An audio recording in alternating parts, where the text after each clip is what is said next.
Assalamualaikum warahmatullahi wabarakatuh. Apa kabar kalian semua? Kita bertemu lagi setelah beberapa minggu liburan panjang. Semoga kalian selalu dalam keadaan sehat walafiat dan semangat dalam menjalani aktivitas apapun keadaannya dan seperti apapun kondisinya. Oke, kita masuk di pertemuan pertama kita ya nak. Sebelum kita mulai pembelajaran, Ibu mau kalian memahami terlebih dahulu tujuan pembelajaran ini.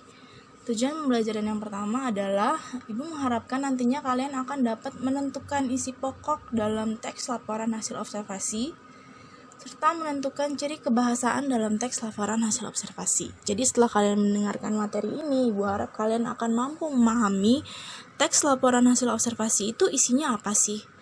Teks laporan hasil observasi itu cara menulisnya tuh bagaimana sih? Harus menggunakan bahasa yang seperti apa sih teks laporan hasil observasi itu? Nah, Ibu harap kalian akan memahami hal-hal tersebut setelah mendengarkan materi ini. Oke, di sini ada pertanyaan yang harus kalian jawab terlebih dahulu. Maksud Ibu, ada pertanyaan yang harus kalian pahami yang nantinya harus kalian temukan di dalam materi ini jawabannya dan kalian tulis di dalam buku kalian sebagai sebuah rangkuman. Jadi sebelumnya kalian baca dulu pertanyaan ini, kalian pahami dulu pertanyaan ini, dan nanti temukan jawabannya di dalam materi. Jawabannya kalian tulis di buku kalian ya. Oke, yang pertama kita akan masuk dalam materi mengenai pengertian teks laporan hasil observasi. Teks laporan hasil observasi adalah teks yang mengemukakan fakta-fakta yang diperoleh melalui pengamatan. Jadi yang harus kita semua catat di sini, teks laporan hasil observasi baru bisa dibuat setelah kita melakukan sebuah pengamatan atau observasi. Observasi sendiri artinya adalah pengamatan. Jadi kalau kalian ingin mengetahui, misalnya kalian ingin mengadakan penelitian mengenai cara hidup kambing, kalian lakukan dulu pengamatan kepada kambing tersebut, baru setelahnya kalian buat laporan tertulis mengenai si kambing. Nah, laporan kalian tersebut disebut laporan hasil observasi. Apa sih tujuannya? Teks laporan hasil observasi bertujuan untuk memaparkan informasi atau fakta-fakta mengenai suatu objek. Nah, objeknya sendiri ada banyak ya nak. Jadi ada banyak hal di dunia ini yang bisa kalian jadikan sebagai objek observasi. Bisa yang bersifat alam, bisa yang bersifat perilaku sosial, kondisi budaya, benda, dan sejenisnya. Yang bersifat alam gimana sih? Yang ada di alam, misalnya binatang atau tumbuhan. Misalnya kalian ingin mengamati proses mekarnya bunga. Kalian amatilah kejadiannya. Pertama seperti apa, kedua seperti apa, dan lalu seperti apa. Perilaku sosial bisa tidak diamati? Bisa, misalnya di sekolah kalian ingin mengamati kegiatan belajar-mengajar di sekolah, atau di pengajian kalian ingin mengamati perilaku anak-anak kecil, mereka sukanya bermain apa. Kok bisa sih, misalnya sekarang kita lagi musim layangan, kok bisa sih semua anak tuh kompak semuanya main layangan, atau misalnya orang-orang itu bisa kompak semuanya main sepeda. Nah, itu dinamakan sebagai perilaku sosial, perilaku yang dilakukan oleh masyarakat yang kompak, bisa semuanya melakukan hal yang sama, itu bisa diamati. Atau misalnya yang mau ekstrim sedikit, kalian ingin mengamati teman-teman di sekolah atau kegiatan di sekolah, ternyata ketika ulangan masih banyak yang melakukan mencontek. Itu kenapa mereka bisa mencontek, tujuannya alasannya apa, dan kenapa mereka memilih melakukan tersebut, padahal kita semua tahu kalau mencontek adalah perbuatan yang salah. Nah, itu juga termasuk dalam perilaku sosial. Kondisi budaya di Indonesia itu kan kaya akan budaya ya, ada banyak suku, ada banyak budaya, itu semua bisa kalian amati, bisa kalian teliti. Misalnya kalian ingin mengetahui tari daerah, tari piring misalnya, atau tari jaipong, kalian amati seorang penarinya, kalian datangi penarinya, kalian bisa melakukan wawancara. Tari jaipong ini asal mulanya apa, maksudnya apa, dan tujuannya apa, itu semua bisa dicari tahu, itu semua bisa menjadi objek untuk kita melakukan sebuah penelitian atau observasi. Nah, hasil dari penelitian kalian tersebut disebut dengan teks laporan hasil observasi. Nah, di sini kita punya garis besar. Jadi apa sih yang dimaksud dengan LHO, laporan hasil observasi? Kita punya 3 garis besar, yaitu pengamatan. Melalui pengamatan kita mencatat fakta dan melalui pengamatan kita mencatat informasi berupa fakta. Kenapa kita hanya boleh mencatat fakta di dalam teks laporan hasil observasi? Nah, itu semua berhubungan dengan ciri isi teks laporan hasil observasi. Nah, di sini Ibu punya ciri isi teks laporan hasil observasi. Yang pertama harus bersifat objektif. Apa itu maksudnya bersifat objektif? Bersifat objektif itu maksudnya adalah sesuai dengan hasil pengamatan yang ada di lapangan. Jadi kalian menulis berdasarkan objek yang kalian lihat. Kalau objek kalian kambing, kalian menulis sesuai dengan keadaan si kambing. Jangan menyangkut pautkan perasaan kalian terhadap si kambing ke dalam tulisan kalian. Misalnya kalian gak suka sama kambing itu. Kenapa sih kambing kakinya 4? Kenapa nggak 3? Terus kalian tulis di laporan kalian kambing memiliki 3 kaki. Itu salah atau benar? Salah. Karena itu kalian bersifat subjektif, bukan objektif. Kalian menulis berdasarkan perasaan kalian dan bukan berdasarkan keadaan si kambing. Harusnya kalian menulis plak berdasarkan keadaannya si kambing. Kalau kambingnya kakinya 4, kalian harus tulis kakinya ada 4. Tidak boleh dikurang-kurangi, tidak boleh ditambah-tambahkan. Berdasarkan fakta. Yang kedua berdasarkan fakta. Oke, sama seperti objektif tadi. Teks laporan hasil observasi harus berdasarkan dengan fakta yang ada di lapangan.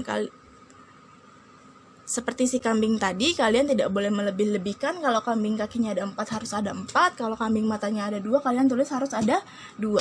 Tidak boleh dikurang-kurangi, tidak boleh dilebih-lebihkan. Kemudian lengkap. Kalian harus lengkap menulis mengenai deskripsi. Misalnya kalian mendeskripsikan bentuk tubuh si kambing. Ada kakinya, ada matanya, ada hidungnya, ada kupingnya, ada buntutnya, ekornya. Harus lengkap, semuanya harus lengkap. Tidak boleh ada yang kurang. Kemudian yang terakhir, tidak menyimpang. Isi teks laporan hasil observasi tidak boleh mengandung hal yang menyimpang, dugaan-dugaan yang tidak tepat, atau pemihakan terhadap sesuatu. Jadi dalam menulis teks laporan hasil observasi, kalian tidak boleh menyimpang, kalian nggak boleh menulis hal yang sifatnya rumor. Rumor itu apa sih? Misalnya, hal yang bersifatnya dugaan. Dalam arti itu tuh belum jelas benar apa enggak. Kalau dia belum jelas benar apa enggak, itu kan berarti dia bukan fakta ya. Sementara yang kita tulis harus berupa fakta. Kenapa sih kita dalam menulis laporan hasil observasi harus begini? Karena laporan kita bisa saja nantinya dijadikan sebagai sebuah panduan atau sebuah referensi pegangan oleh orang-orang untuk kemudian melakukan pembelajaran. Misalnya kalian kalian melakukan observasi mengenai proses menanam pohon cabai. Kalian melihat bagaimana pohon cabai ini ditanam. Kalian mencoba memahami gimana proses pohon cabai ini tumbuh menjadi sebuah tanaman, kemudian dia ada buahnya, kemudian dipanen. Nah, kemudian laporan kalian ini dijadikan oleh pegangan atau acuan oleh para petani untuk kemudian menanam cabai. Kalau kalian menulis laporannya nggak benar, kira-kira petaninya sukses nggak menanam cabai? Kemungkinan akan gagal. Nah, kita harus melihat itu. Untuk kedepannya kira-kira laporan kita akan dijadikan seperti apa sih? Siapa yang kira-kira akan membaca laporan kita? Untuk itu, kita harus menulis laporan dengan seobjektif mungkin dan sefaktual mungkin. Harus sesuai dengan objeknya dan harus sesuai dengan fakta yang ada di lapangan. Jangan memihak. Misalnya kamu mau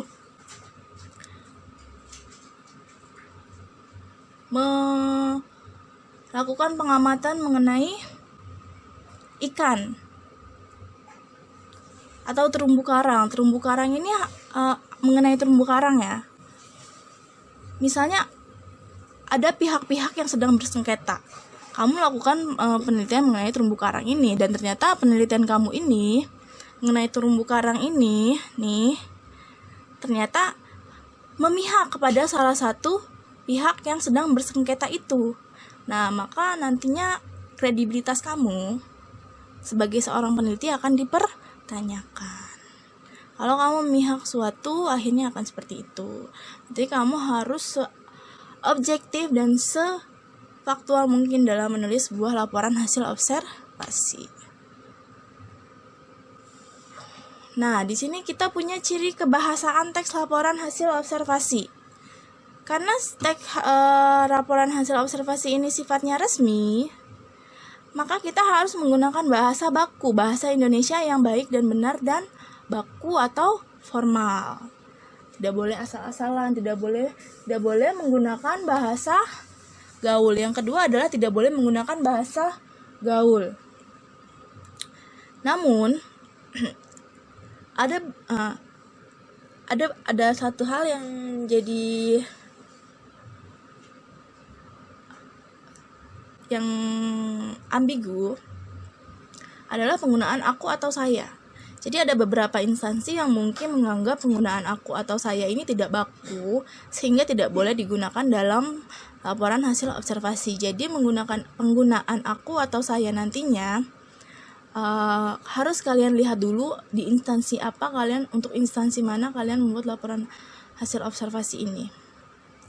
Kalau nggak pakai aku atau saya, terus pakainya apa nak? Kira-kira bisa peneliti atau penulis. Misalnya peneliti melihat bahwasannya si kambing memiliki 4 kaki. Selain itu, peneliti juga melihat bahwasannya kambing memakan rumput. Atau penulis melihat bahwasannya kambing memiliki 4 kaki. Penulis juga melihat bahwasannya kambing memakan rumput. Itu yang sederhananya seperti itu ya. Nah, kalau kamu tidak menggunakan aku atau saya, kamu bisa menggunakan penulis atau peneliti. Jangan menggunakan bahasa gaul, bahasa yang kamu gunakan sehari-hari, bahasa yang kamu gunakan bersama teman-teman kamu. Ini sangat dilarang. Misalnya menggunakan gua atau lo atau bahasa anak Jaksel, tidak boleh digunakan dalam teks laporan hasil observasi. Oke, itu semua materi kita. Sekarang kita masuk ke dalam tugas. Tugas kalian adalah menemukan fakta dan informasi menarik pada teks laporan hasil observasi berikut. Kerjakan di buku tulis. Oke, di sini teksnya. Kalian cari fakta yang menarik dalam teks ini. Hasilnya kalian tulis di buku tulis. Tidak perlu kalian tulis ulang ya teksnya. Teksnya tidak perlu kalian tulis ulang. Langsung saja jawabannya. Oke, itu tugas dari Ibu minggu ini. Selesai sudah pertemuan kita hari ini. Ibu tunggu tugas kalian. Semoga apa yang Ibu sampaikan bermanfaat dan menjadi berkah untuk kalian dan Ibu juga. Ibu tutup. Wassalamualaikum warahmatullahi wabarakatuh.